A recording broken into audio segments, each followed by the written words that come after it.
Shalom saudara yang terkasih di dalam Yesus Kristus, damai sejahtera Kristus menyertai kita dimanapun kita berada.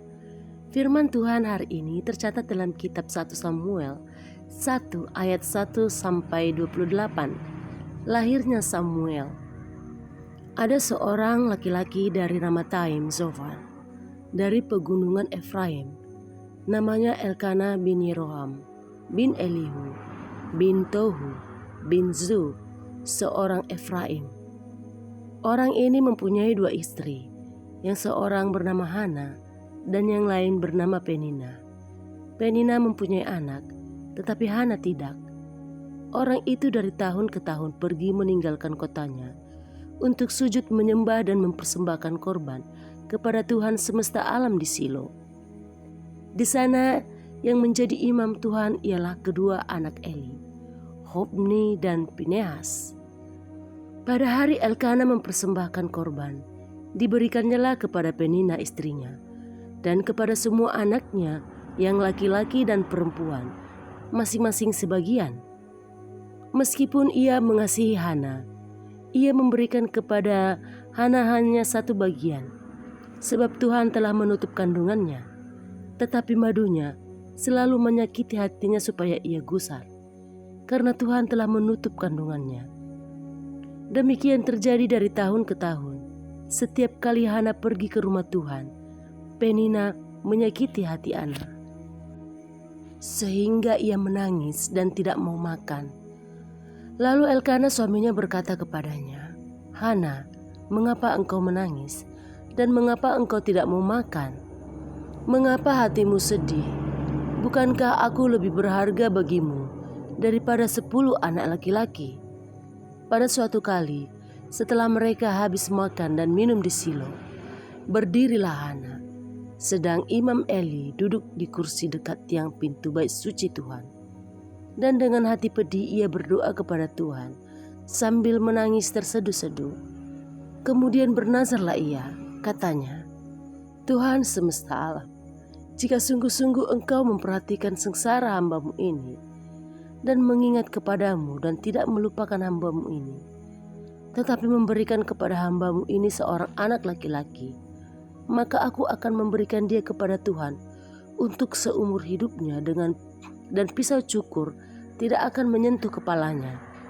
Ketika perempuan itu terus-menerus berdoa di hadapan Tuhan, maka Eli mengamat-amati mulut perempuan itu.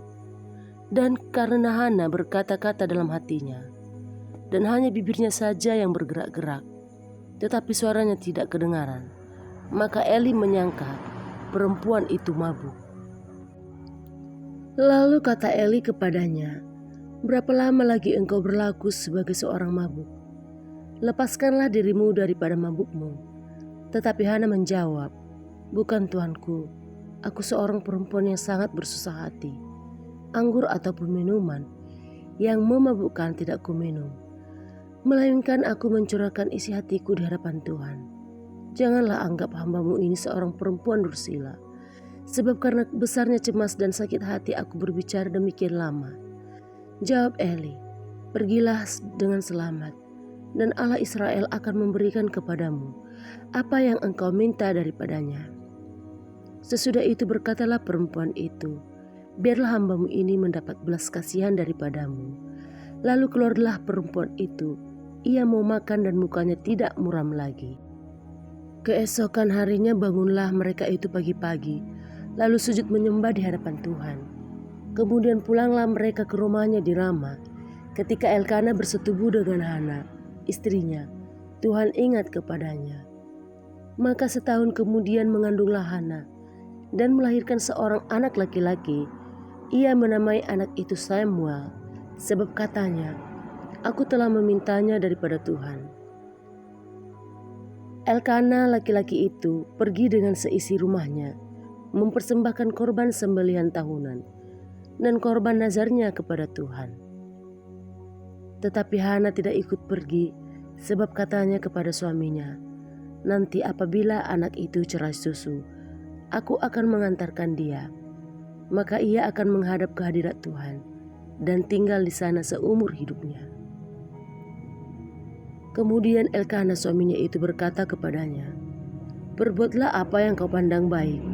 Tinggallah sampai engkau menyapi dia. Hanya Tuhan kiranya menepati janjinya.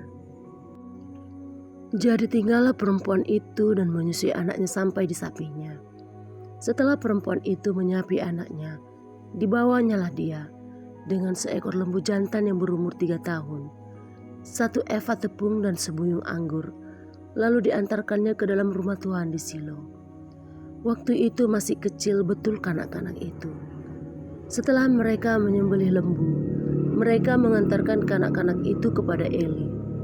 Lalu kata perempuan itu, "Mohon bicara Tuanku, demi Tuanku hidup. Akulah perempuan yang dahulu berdiri di sini, dekat Tuanku untuk berdoa kepada Tuhan. Untuk mendapat anak inilah aku berdoa, dan Tuhan telah memberikan kepadaku apa yang kuminta daripadanya. Maka aku pun menyerahkannya kepada Tuhan. Seumur hidup terserahlah ia kiranya kepada Tuhan." Lalu sujudlah mereka di sana menyembah kepada Tuhan. Amin. Segala hormat dan kemuliaan hanya bagi nama Tuhan Yesus di tempat yang maha tinggi.